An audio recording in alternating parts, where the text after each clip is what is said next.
भले ही उसने अपने सुंदर यौवन की आहुति दे दी है, पर उसे इस बात की खुशी भी है अपनी योजना अपने षड्यंत्र में सफल हुई है।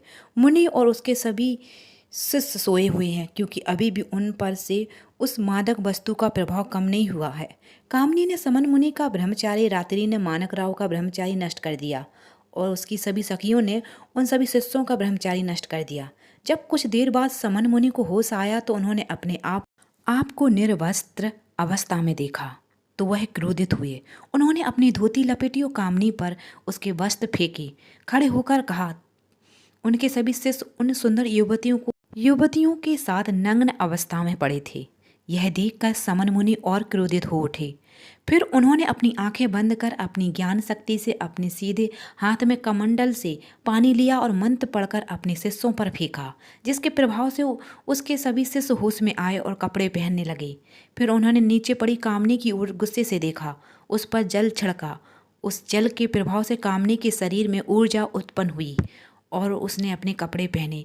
तब समन मुनि ने कहा, कुलटा पापनी, तूने छल से मेरा और मेरे सभी शिष्यों का ब्रह्मचारी नष्ट कर दिया है। तेरा अपराध बहुत बड़ा है, इसलिए तू और यह तेरी सभी सखियां दंड के अधिकारी हैं। हा हा हा हा। ब्रह्मज्ञानी के मुख से गाली सुनकर मुझे कोई आश्चर्य नहीं हो रहा है। यहाँ भी एक बहुत बड़ा आश्चर्य है मुनिवर। मैंने कहा था कि मेरी यौवन की शक्ति स्वर्ग के देवता ब्रह्मज्ञानी की ज्ञान को भंग कर सकता है।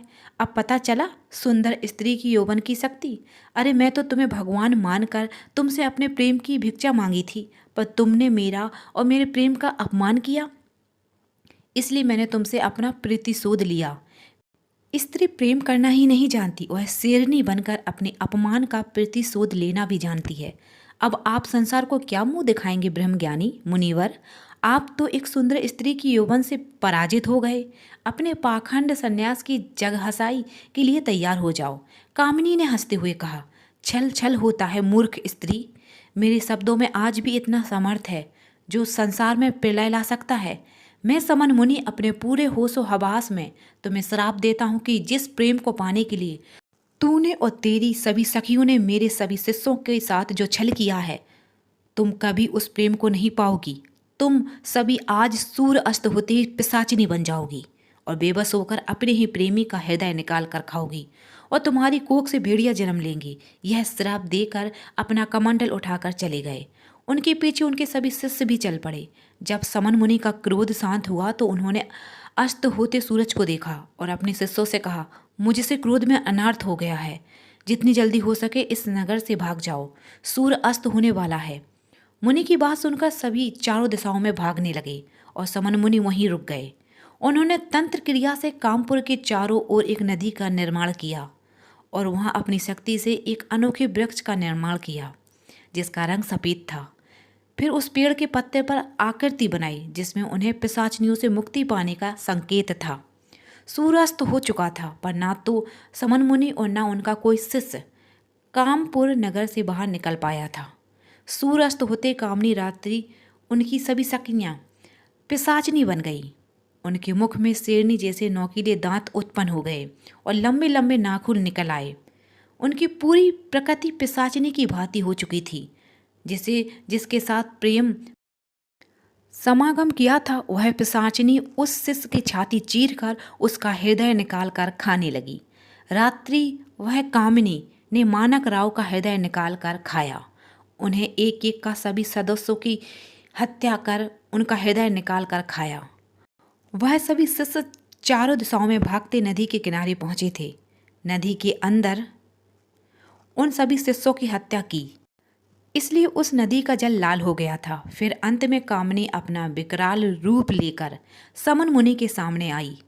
उसके सिंग जैसे नोकीले दांत और घने घुले बाल, लंबे लंबे नोकीले नाखून बड़े भयानक प्रतीत हो रहे थे। तब कामनी अपने भयभीत करने वाली आवाज में कहा, तुम्हारे सभी शिष्यों के हृदय मेरी सखियों के पेट में धड़क रहे हैं। मैंने कुछ घंटे पहले तुम्हारे साथ प्रेम पूर्वक संभोग किया था, इसलिए तुम ही मेरे प्रेमी हो। अब मैं तुम्हारा हृदय निकाल कर खाना चाहती हूँ। कामनी की भयभीत करने वाली आवाज में कहा।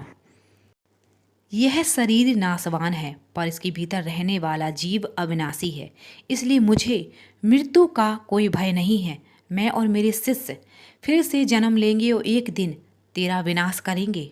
समन मुनि ने कहा, ठीक है, फिर अगले जन्म में मिलते हैं। यह कहकर कामिनी ने अपने नोकीले दांतों से समन मुनिवर का सीना चीर डाला और उसका दिल निकाल कर खा गई। और 9 महीने बाद कामनी रात्रि वह सभी गर्भवती हुईं और उन्होंने अपने गर्भ से भेड़ियों को जन्म दिया। इस घटना को लगभग 5000 वर्ष बीत चुके हैं।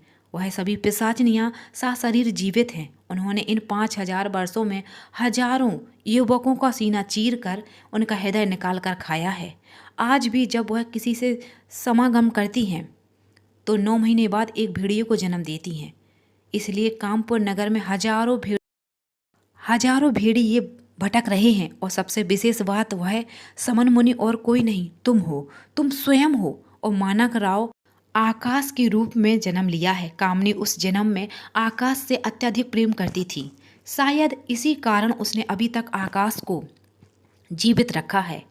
गुरुदेव ने कहा, इस कहानी से जुड़े अपने सभी प्रश्नों के उत्तर जानने के लिए पढ़ते रहिए कामिनी एक अजीब दास्तां हॉरर स्टोरी।